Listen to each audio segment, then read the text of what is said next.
Okay, we have a quorum. And let me see if Mayor Biss did not respond to the calendar invite, so we'll just we'll get started. Thank you everyone for joining us. Sorry, I'm pulling up the agenda as well. May I have a roll call?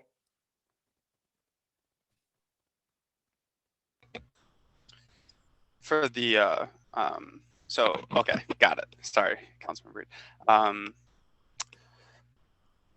Councilmember Nusma, Here. Councilmember Burns, Here. Councilmember Reed, Here. and Mayor Biss is joining us right now. We're doing roll call. Mayor Biss. Here. Great. So we have a quorum. Okay, wonderful. And we have, with all members here, we are ready to conduct our work. The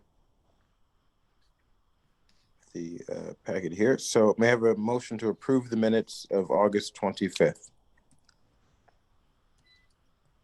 I'll make that motion. Moved by Councilmember Nusma, seconded by Councilmember Burns. Second. Yes. Mayor Biss. Aye. Councilmember Nusma. Aye. Councilmember Burns. Aye. And myself, aye. The minutes pass unanimously. Okay, so that moves us on to a discussion regarding participatory budgeting, digital marketing materials. This is for discussion. Matt,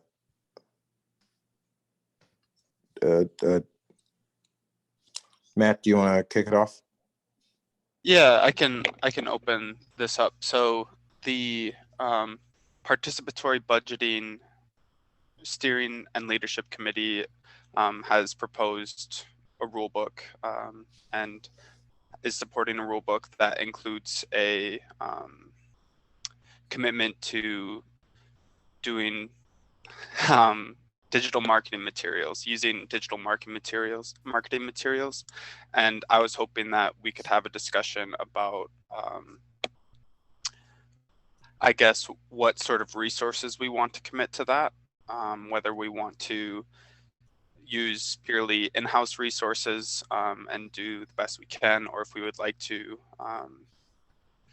use outside firms, which would obviously cost more, so I just wanted to have a discussion amongst the committee about what you all hope to see and how you kind of would like to see that enacted.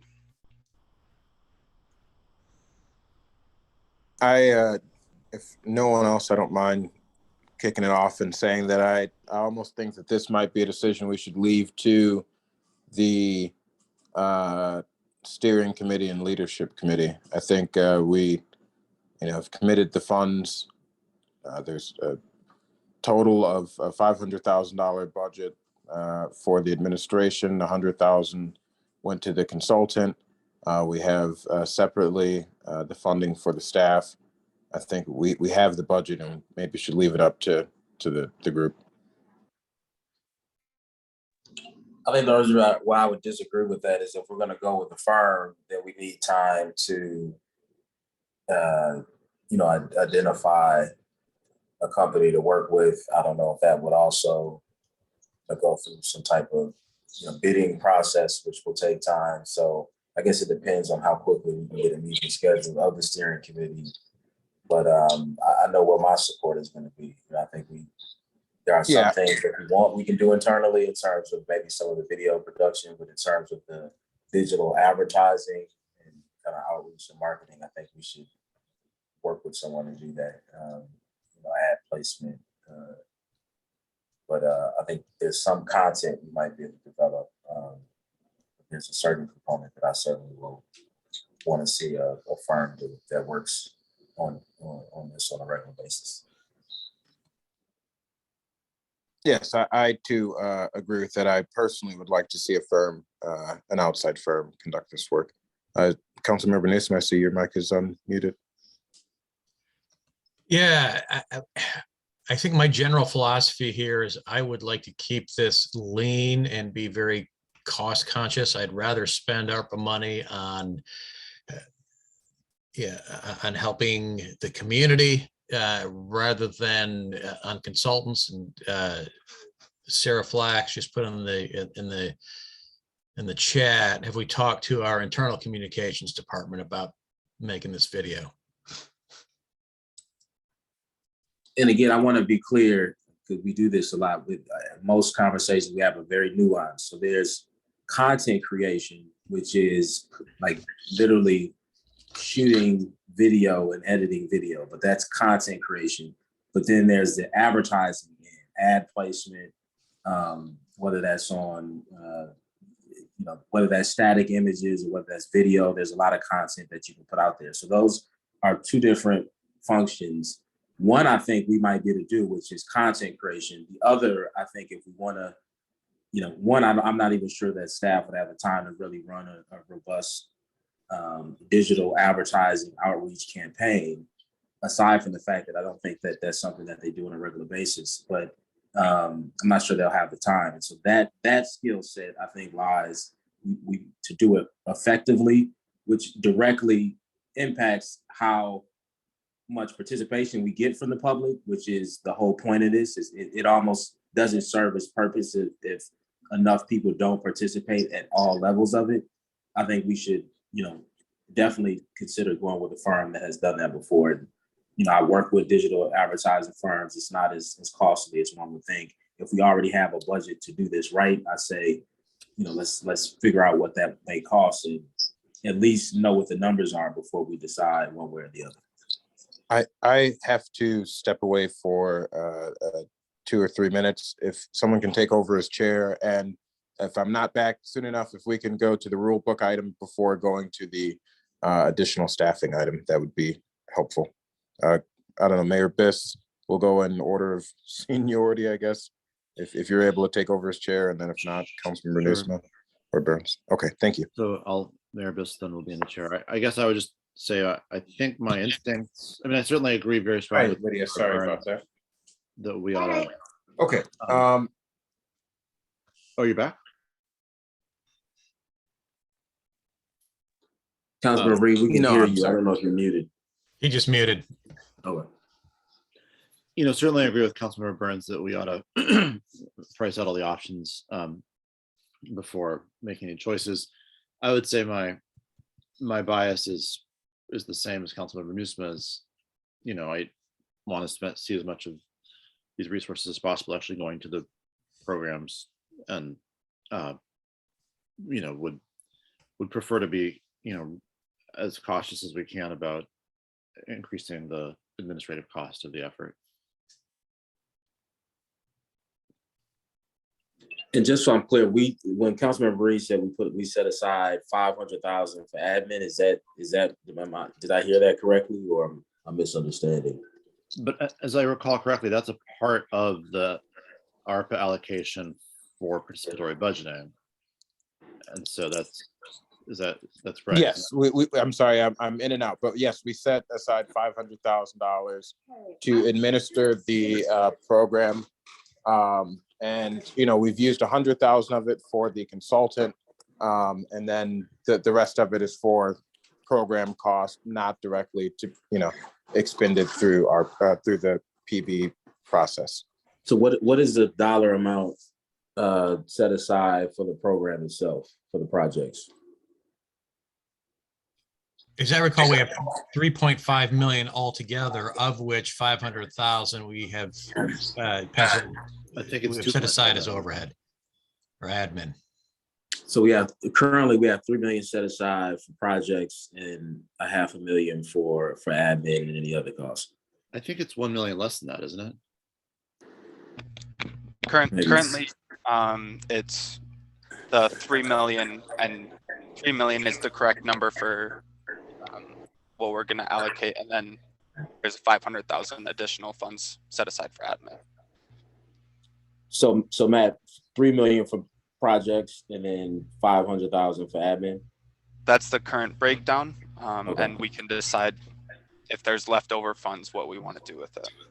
And I think based on that 3 million number and the size of our city and having looked into PB for quite a while, I think 3 million is more than enough to make this an attractive opportunity for Evanston residents. And again, to do the digital advertising I'm talking about will not cost a lot. The cost really is more about how much we want to spend ourselves on getting the word out and how much we want to spend on ad dollars more than it is a cost to pay consultants. And again, this is something that I'm very familiar with, having managed campaigns across the North Shore, South Shore. Councilmember Burns, can you give us just a ballpark number? I mean, it just depends. I would say it's not what you probably have in your mind. It's not going to cost us, $200,000 to run a digital ad campaign is the point. We can, in fact, we can make it as small as we want to. We can literally set aside a budget and say, we only want to spend, $20,000, $30,000, whatever the number is. And we can find a program that fits that budget. It's very flexible. And what we would be paying for Google hits or Facebook placement, or what exactly would we be A paying? part of it will be ad spend, and then a part of it, will be the consultant will charge something to manage it. But we can determine, how much we want to spend overall, and then put that in I guess we would do an RFP, and then let's see if who responds.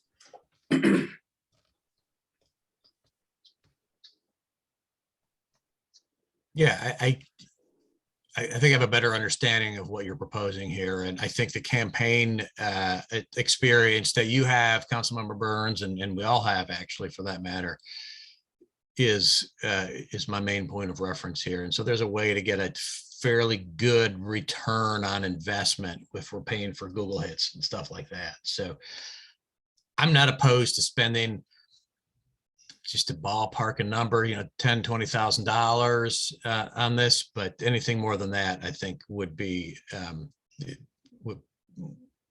would have to question.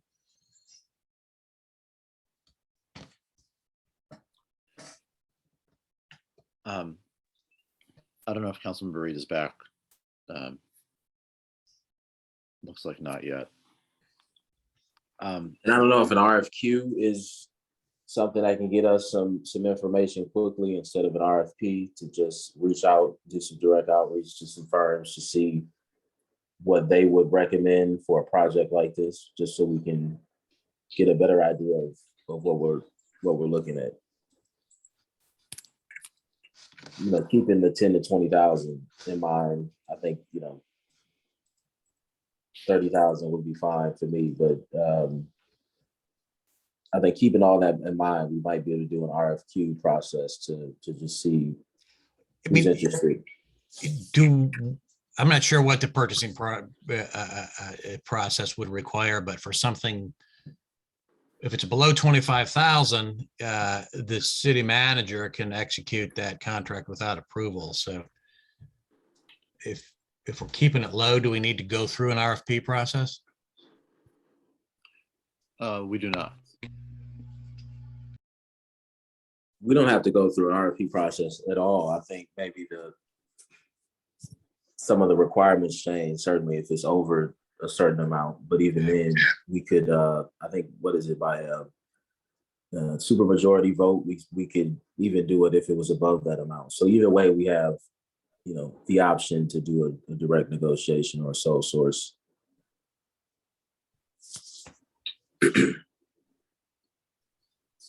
I guess my inclination is to keep this simple, keep the dollar amount low and lower than the threshold, which would require an RFP. And then, use the judgment of the committee to choose the proper vendors. And again, I'm cool with low. I just want to be clear that nothing really requires an RFP. It's just, it would require a supermajority vote to do it if it was over a certain amount. So I just want to reiterate that. it's really up to, it's the prerogative of the council to decide whether or not, we want to support doing a sole source agreement. But yeah, I mean, I'm fine to an up to, I think that dollar amount is 25,000, I think is what the city manager can authorize, if that sounds right. If that's right.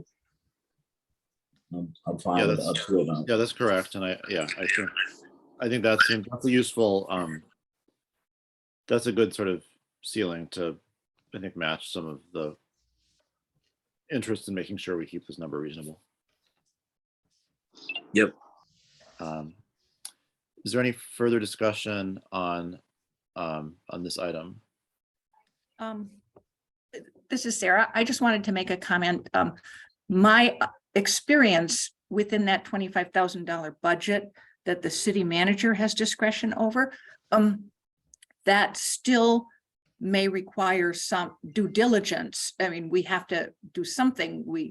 I have not seen it just select a single firm without looking at any kind of competitive, any sort of other pricing. Yeah, I think usually the sort of practice that's utilized is to try to solicit at least 3 proposals. Yeah. And I also, I am moving the budget, the 500,000 or whatever it is, because I actually have both Northwestern, that contract, and the staffing, the 1.5 FTEs in ARPA administration, not in the PB budget. So whatever that's coming out of the 3.5 for the administration of the program, I am going to put under the revenue replacement category, because that gives us much greater flexibility to use city procurement policies, and we don't have to follow federal. Mhm. Got it. But we have to follow our own. Right, of course. Is there any further discussion of this item, which I think, having pulled the agenda, I think this is 4A. I do want to ask about communications channels other than digital. Yeah, digital communication is going to capture a fair number of folks, but certainly not everybody in town. So we also need to be thinking about other ways of getting the word out, through local publications, and maybe even a mailer and or door hangers. I'm just kind of brainstorming now. So Yeah, I mean, I personally would support all of that. I don't see why we wouldn't do exactly what, every candidate would do if they were seeking an election, or what one may do for a ballot initiative, which is all of the above. and the money we've just approved was specifically for digital. We're not saying that's our entire marketing budget.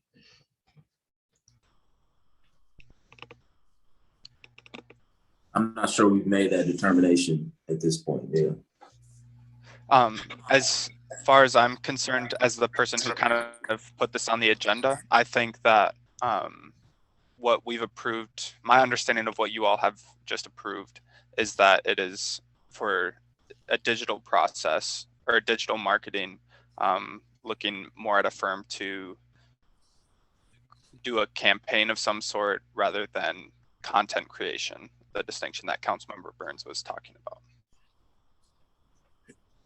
And I just want to say, there's enough work here to where we really could find one company to do it all, right? They could run a digital ad campaign. They could run the mail program. They could do any door-to-door that we may want to do, although we might be able to do that all through volunteers, but they could run the whole program, which probably makes sense to make sure that everything is, all the marketing materials are, whether we make the materials or not, they still would manage the process. They would provide direction to our communications team about the type of video, the length of the video, et cetera, but just to make sure things were consistently done. And Councilmember Burns, I think even if we do print vehicles of different kinds, it makes sense to have them. It's got to be the same. It's got to look and feel the same. I mean, it's got to be a campaign. Right. So I think Absolutely. that's really important. Otherwise, it can be confusing rather than supporting. And we do have organizations that I know when we were trying to get people involved in responding to our questionnaires for our consolidated plan, the advocate group part of Cradle to Career was really good at getting to people in places that we generally did not reach through our normal ways of trying to reach people through groups and stuff like that. And another thing we'd planned for the census was to work through the churches, but that we got derailed because, of course, COVID derailed it. But I think those are other ways we might try to get things out to people by other than digital means that might be good. Yes, Yeah, I I mean, guess. Go ahead. This is new and exciting and something worth spreading the word on, but we also have to keep in mind that in the context of all the communication that's coming out from the city on any number of other topics, and how does this fit in? How does this message fit in or stand out or not stand out from all the other messages that the city is getting out there? So I don't want to plan our campaign in isolation. And I think the involvement of the city's communications department I think we should bring them in here and make sure we're doing this in a coordinated way where this message can't get highlighted and it's not lost in the flurry of other stuff that's going on outside of this context. Yeah, I mean, I think about Evanston Thrives, our retail study has its own outreach component to it, but it's still in coordination with our communications team. So Yeah. I think we can do both. But I think my recommendation really would be that, we bring on someone to help with a campaign, a PB campaign all around. And if you think about even your own campaigns, a part of even a paid campaign is for those paid managers to recruit volunteers. That's a part of the campaign.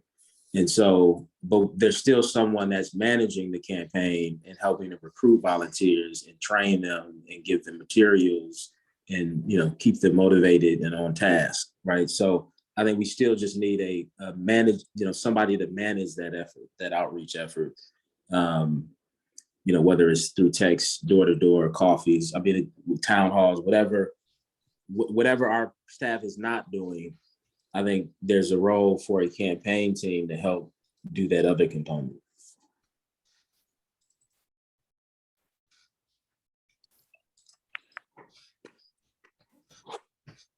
All right, are we ready to move on to the next item of the agenda? Yes. So this brings us to item 5A, which is approval of adding a participatory budgeting field manager position. Yes, and I am back. Great. Thank you. Yes, so that brings us to adding the field manager position, as well as and Chair, since you're back, I just want to tap in with Matt real quick to make sure on that last item that you have the direction you need, because I'm not sure you do, but. Oh, thank you. sorry, what is regarding item B or A? The first item we just discussed. Or Matthew, do you have clear direction on next steps for that? My understanding of the direction that I just received was to look for digital marketing firms, campaign firms, and try and get cost estimates. Okay. For the creation and distribution of content. Okay, perfect. All right. Okay. I just wanted to make sure. Thanks, Yeah. Matt. Yeah, thank you, Councilmember Burns. And Yes, and Matt and I have a weekly meeting to go over this and help clarify stuff. So thank you. Okay, so that still brings us, now that we're clear on that, to item 5A, which is approval of adding participatory budgeting field manager position. May I have a motion for that? I will move that. May I have a second for discussion? Am I muted? Second. Okay. Okay, so we discussed this previously, and there was agreement that we would add an additional position here. This is just formalizing that discussion that we had. We did get a notice today that for the field coordinator position, we're going to have to go back out. So with that, I'm wondering if we should adjust the pay scale for that very slightly. Based on the responses, these are positions that are contractor positions and not employees of the city. So they are to cover their own health insurance. I think part of the problem with the search for that position last time, and I think we want to avoid this for this new position as well, is there's quite a delay between the point where the application went out, when the position closed, and then when interviews happened, and then when offers actually went out. There's, it seemed, Matt, please correct me if I'm wrong, but I think there was about, 3 months, 2 to 3 months delay between some of those points. Mayor Biss, you have your hand up. I'm unfortunately have to jump off at 2:00, so I just wanted to let you know that this is not. I'm not instinctively supportive of this. I just think, I'm just, as we talked about earlier in the afternoon, I'm just a little anxious about how much money we're anticipating putting in the administration of this whole program, and so this is not something that I'm completely at ease with. But I just wanted to share that before having to peel away. Yeah, and before you peel away, I'll just add that, given the, amount of work, particularly with, outreach and with the support for the volunteer budget delegates, I think we're going to need this, especially if we want to avoid burdening existing staff with having to take on support roles for the various committees and assemblies that will take place. I think to make this a fairly self-sufficient program, this will be pretty necessary. When in my experience meeting with folks, in fact, Councilmember Burns was deputy clerk at the time and also met with a number of folks. For example, in Joe Moore's office in Rogers Park, they only had one employee, one full-time employee plus his office staff who assisted with this, and they said they were completely overburdened, and it's because they had a very strict limitation on resources given their funding source. In some other communities, John Arena, 45th Ward, who did PB, similar testimony about the struggle with limited staff. And given that Evanston's slightly larger than a Chicago ward, and we have the resources to do it, I think we can do this right and really set a model for how to conduct outreach, how to conduct PB, and hit our targets of voter participation in this program. If Mayor Biss has anything before he has to leave, I'll let him go. Otherwise, we'll go to, I didn't see who went first as far as Councilmember Newsma or Burns. So whoever, Councilmember Newsma. It was Burns first. Go ahead, Bobby. Oh. Yeah, I want to kind of endorse everything that Councilmember Reed said. Again, while we were in the clerk's office, we did talk to at least all the PB players and operators that are in the Chicago area and have knowledge of the effort it takes to do PB properly, especially at this scale. What Councilmember Reed just described was, I would argue, at a smaller scale than what we're attempting to do here. I think the budget was smaller and the territory was smaller. So I think we absolutely need additional staff to do this right. And I think one of the issues is that for me, like I'm all in on this is something that we need to continue to do. I let Councilman Nusma speak for himself, but I think he is probably on the fence on whether or not this is something that we should continue. And that is that difference of opinion will probably shape how much you think we should put into this. I think we need to do it the right way the first time so we really know what this will cost, because I am absolutely committed to making sure that we can continue to do this beyond the ARPA funds. And that was something that just instinctively I felt we needed to do, just based on what PB represents and the fact that it really gets local residents involved, particularly residents who aren't showing up to council meetings and who aren't leaving public comments or even showing up to ward meetings, more involved in city government. But I was absolutely convinced after I had an opportunity to travel to Columbus, Ohio recently to go to the ICMA Municipal Conference, and every single panelist community that talked about their equity work were doing PB on a regular basis, every single one of them.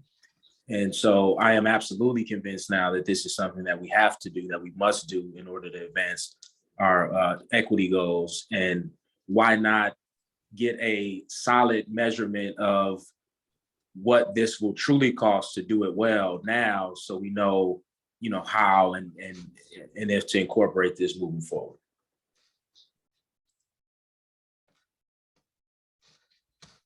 Councilmember Nesma. I think Councilmember Burns was right in his assessment of my position, kind of being on the fence here. It does feel to me like we're spending a lot of time and energy on the overhead portion of participatory budgeting here. Certainly if it's going to be just a one and done, in $3 million,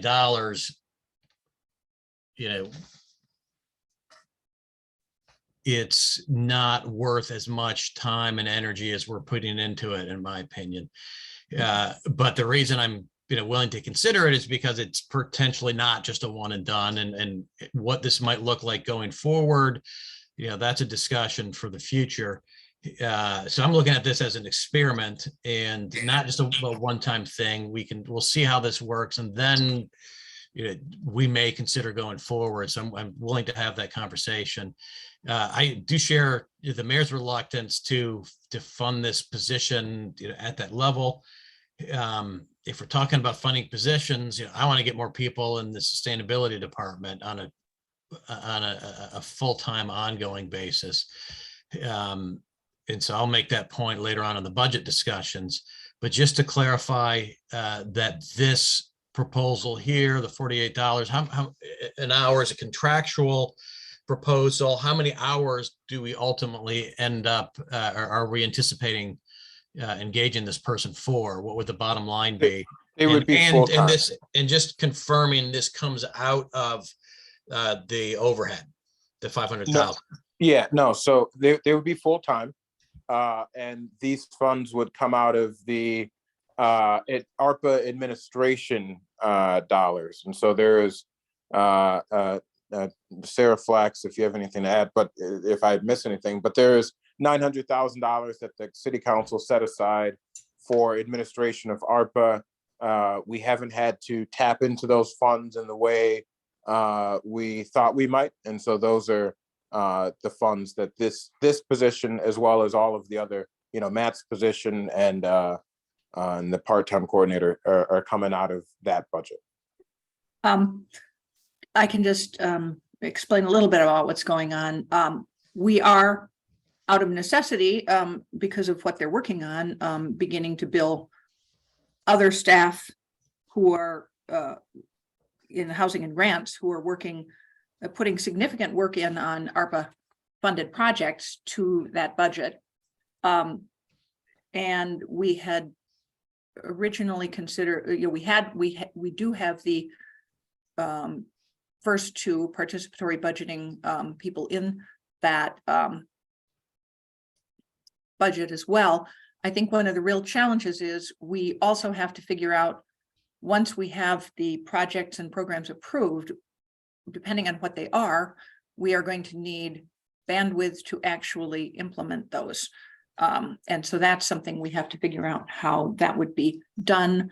That could be a part of, for example, I'm just making this up. It's not necessarily an accurate example, but if there were what was a public works project that is on, city property, improving a park, for example. And by adding that, we don't have the people on staff to take on that in addition to their other work. A contract position just for the management of that project could be, that's something that can be done as a part of the project cost too. Those are things we have to think about.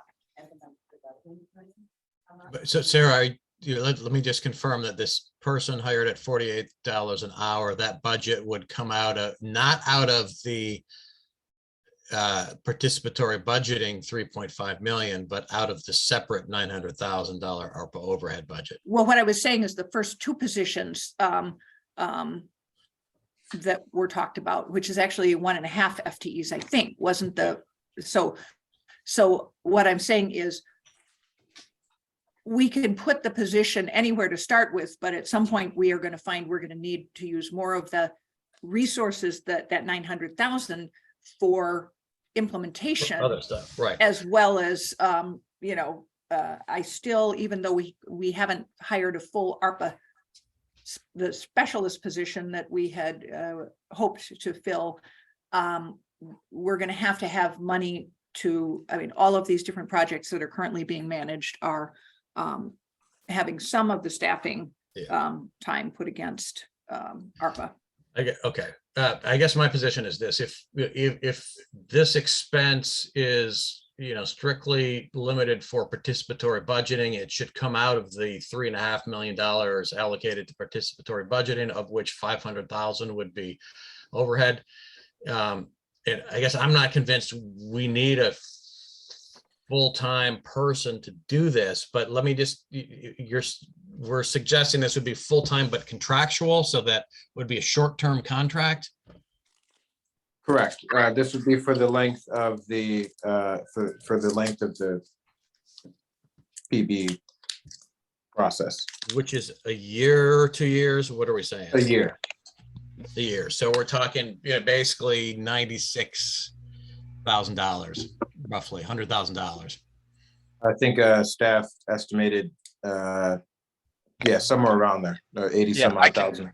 I can go into that estimate just really briefly. Sure. The contracts right now are at 37.5 hours as full-time. Okay. And I'm estimating that we'll hire this person in roughly a month. So then it would be about a 12-month contract, 37.5 hours a week, times $48 is about $86,000. And I guess if that comes out of our $500,000 of PB overhead, I guess I'd be okay with it. Councilman Newsom, that was going to be exactly my point. Like, if we want to change the $500,000 that we set aside for admin, then let's do that. But my thinking in all of this, as long as we stay within that $500,000 budget, why not? We set it aside to do this work. I think I agree with you. Now, if we went over that, I'd agree. Like, I'd be concerned. But as long as we stay in that budget, get everything done. My thing is let's do it.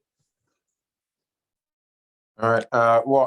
I'm Matt and I were going to sit down on Friday to parse out what Matt is thinking and come together to create estimates of what the budget might be overall.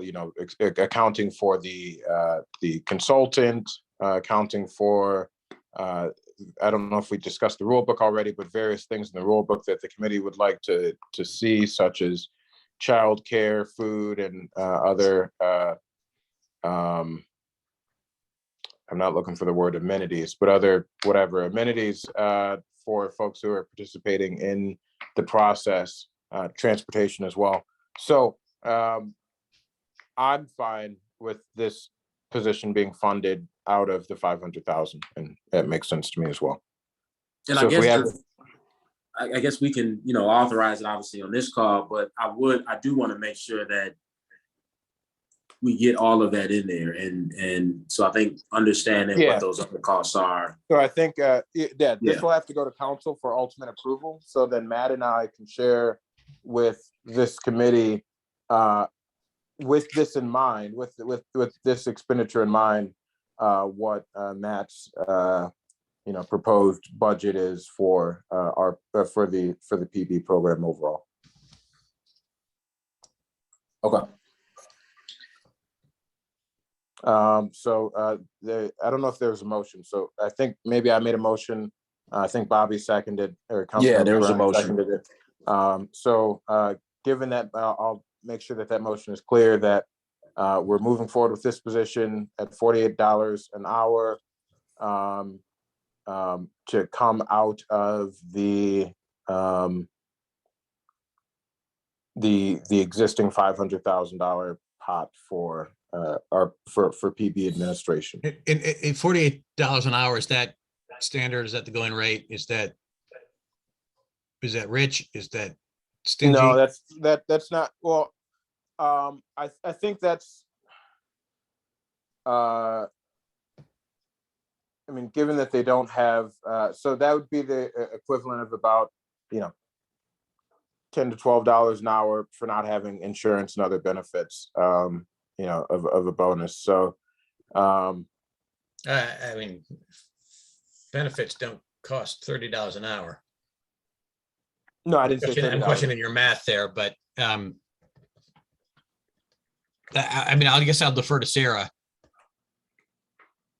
if you have any thoughts on the appropriateness of that salary or of that pay range. It's not something I have a great deal of experience with because we don't hire contract workers much. Yeah. But I would think The number came from Dave Stonebeck and staff. That's not a number that I created. Yeah, no, I just don't have a great deal of experience with it, but I would think that $48 an hour would be something that would be hopefully appealing to somebody because we have to make it appealing. And when we look at our benefits are usually calculated, just to give perspective, between 25 and 30% of add-on to salary, to the base salary. So that's the formula that I've seen most commonly used when we're sort of estimating benefits cost. And because this doesn't get benefits, that would I'm not very good at doing the math backwards.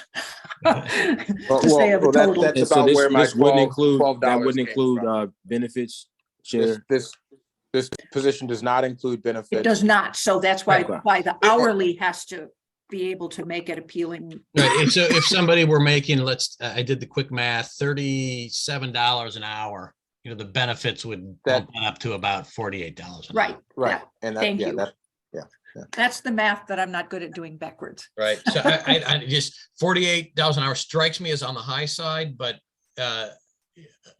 that's just my sans benefits, as Sarah said, that I don't know, I came out with about $12 an hour additional for benefits, which roughly lines up with what Sarah said, around the 15 to 20, I'm sorry, 20% for benefits. My experience at, managing a clerk's office, I know the deputy clerk made about $32 an hour and was one of the lower paid employees in the city. Most, even secretaries and administrative assistants made more than that dollar amount. So this does seem in line with, salaries in the city and pay. And because it is a short-term thing, you sometimes have to, frankly, offer if it is not appealing, again, you wind up with somebody's getting 1 year or 1.5 year. It's sort of the gig economy, and I would expect that generally commands slightly higher than the hourly that one would calculate for a salaried person who was guaranteed something going forward. That's the other challenge with. Right, because in a year, they're gonna have to go back and out and do this whole thing again, try to find some work. So I agree with that. I'd be comfortable moving this if we say the pay range is up to $48 an hour, and if there's some additional research that shows a lower dollar would be better, than great. If not, we could 48 would, and so be it. Yeah, I agree with that too, for different reasons, but I agree more so because I want to make sure we have enough. I think childcare and some of the other things that the committee came up with are really important. So I'd like to get a better sense of what all the costs will be, and then kind of make the determination, the final determination at that point. So I would agree with that. Well, yeah, well, let's okay. I'm happy to amend it to up to $48 an hour. We can move this forward to council by the time council swings around on the 10th. Matt and 10th of October, Matt, Oren, and I will be able to have an opportunity to present, a preliminary budget to this committee, so we have an idea of what we're going to need to manage this out through the next year. If that sounds good to everyone. If that sounds good to everyone and there's no further discussion, I will call for a vote on that. So Councilmember Nusma. Aye. Councilmember Burns. Aye. And myself, aye. Great. So did you all get to item B, which is adoption of the participatory budgeting rule book? We did not. Okay, may I have a motion? I'll move item B, adoption of the rule book. Second. Okay, it's been properly moved and seconded by Councilmember Nusma and Burns. Is there any discussion? So just real quickly for my benefit, how did we get here? Yeah, so Matt, do you want to, so we held the initial steering committee meeting a few weeks ago. And Professor Easterday and Matthew and a bunch of other volunteers from Professor Easterday's team managed small groups. And we were collectively in one room, and we went through various, so let me take one step back. Actually, before we got there, Professor Easterday and the team and Matt sent out a survey of sorts that included, it's like a choose your, as Professor Easterday has described in the past, like a choose your own adventure survey where members of the steering committee had multiple options, or, kind of a blanket, fill in the blank if you have something that is not an option that's not included. Here are the guidelines for the rule book. What do you like? What don't you like? We then they took all of that feedback, brought it to the initial steering committee meeting. We discussed it in small groups. We went step by step through, places where there might have been a bit of contention, or where someone offered a really, novel idea for approach. We went through all of those, voted to approve it in the small groups, and then tallied those votes collectively. And that is how, in one night, as opposed to multiple, we were able to come up with a rule book, and then that was sent out to the leadership committee via email for essentially ratification, if you will. And we got the feedback there, and now we're here with this committee. What I really see is hopefully just kind of rubber stamping the work of the BB committees. Thank you for that overview. And that, as a sidebar, that choose your own adventure way of getting to a conclusion in one night is something I'd like to circle back on, related to the good neighbor agreement for Margarita Inn, but part of this meeting. And Cool. thanks for that overview. That's just that is the benefit of PB overall. I think we're going to find a lot of instances of through this process, and why I think the funding for the second position is important, because I think we're going to find a lot of new ways of engagement and a lot of ideas that we can take from this process and use, whether it's PB or just overall. Okay, if there's any I think we had a copy of, we certainly had a copy of the rule book in our packet. I don't know if anyone needs any further explanation, or we'll also, I think, see this at council, Matthew, or is this the final place for this? This is the final place for this. At the previous participatory budgeting committee meeting, you all decided that this would be the process. And Okay. this would be the final approval. Okay. So with that, are there any questions? Does anybody want Matt to walk through the rule book, or? I'm cool. Yeah, okay. Then Councilmember Burns, I'm calling a vote. Aye. Councilmember Nusma, Aye. and myself, aye. All right, well, the rule book is adopted. We did not have members of the public on this call, so I just want to note that we didn't skip public comment. We didn't have any member of the public to provide it. I guess I'll, in a perfunctory fashion, just state, is there anyone here that wants to give public comment? Seeing no one, public comment is closed. There are no announcements that I have other than what I've announced already. Matt or Professor Easterday, do you have any announcements?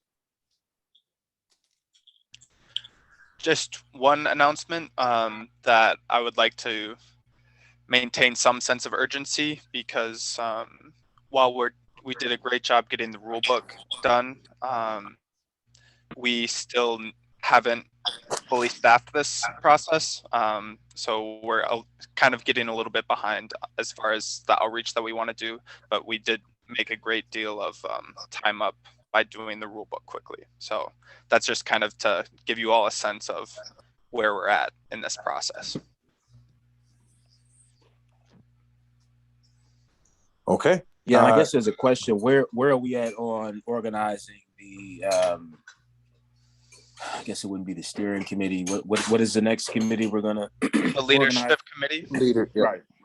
So the leadership committee has a tentative next meeting date, which is less tentative now and is fairly set as October 19th. And from October 19th, we'll plan the community assemblies, and the leadership committee will help plan the assemblies to occur kind of from October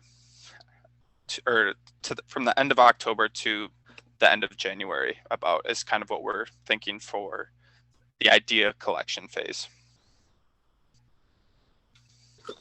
Yeah, and I think for the hires, we still, in addition to the new position we just created, there's another position that we still need to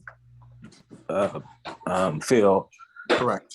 And you know, I don't know how if we just posted it online, and that was it. But I think we should really do some make sure we send it to some of our organizational partners and different leaders across the city to see if we can find some local talent that's willing to come on and help us out with this. So so I would just say, Matt, if we give you a list of people and maybe emails, if that would help, if you can do some direct outreach to folks, just letting them know once both of these jobs are posted, that may help. That would be excellent. Okay.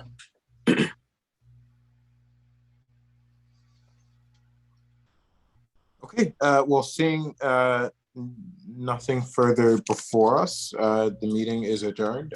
Thank you, everyone, for your participation. Thanks, everybody. Bye-bye. All right, thanks. Bye. All right, take care.